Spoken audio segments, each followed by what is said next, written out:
I'm Nashawn Tesdall, this is Brianne Fenton, and this is Montavious Tesdall.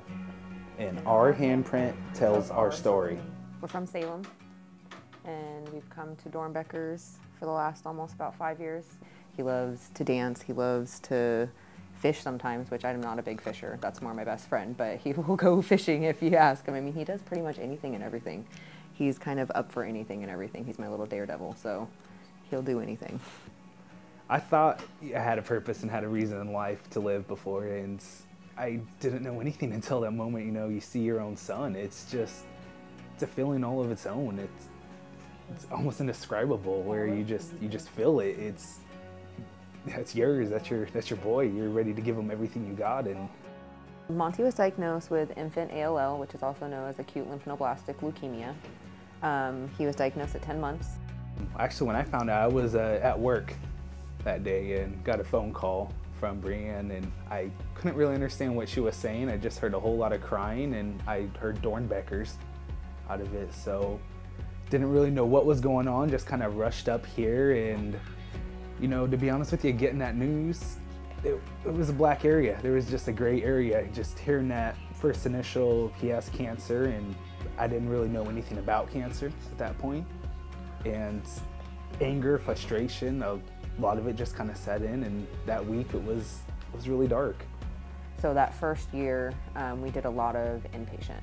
So basically when we went to Salem Hospital and took him there, because he had fallen off the bed and hit his head, and they took some CTs of his head, but his mouth would not stop bleeding where he had hit his mouth at. And we ended up taking him into his primary care physician the next day because he wasn't looking right. And he went in there for tests, and then they sent us up here. And didn't know exactly where we were going. They just said they needed to go do tests to bring an overnight bag, and we didn't go home for 5 weeks. So that's kind of how it all began for us. So we went through almost a full 3 years of chemotherapy.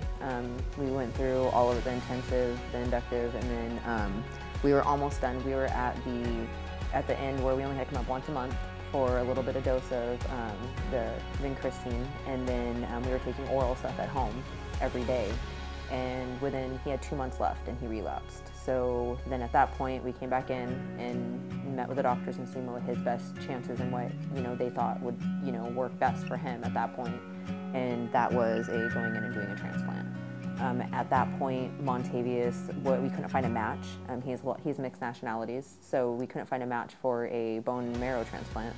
So they went to the next best thing, and we did a cord blood transplant, which is a safe placenta sac of the born children, that people donate for research. And that's kind of what we went with for him, and it has worked. It's been about 2 years now. September 30th will be 2 years post-transplant.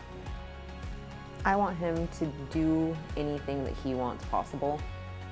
For what he's had to be put through, there is no limit for this kid.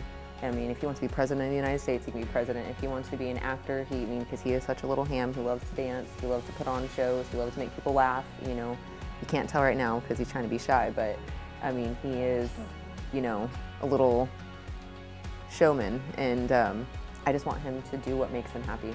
I want him to just live a long, healthy life and just kind of conquer the world and just take one day at a time. I'll be the one to keep you warm.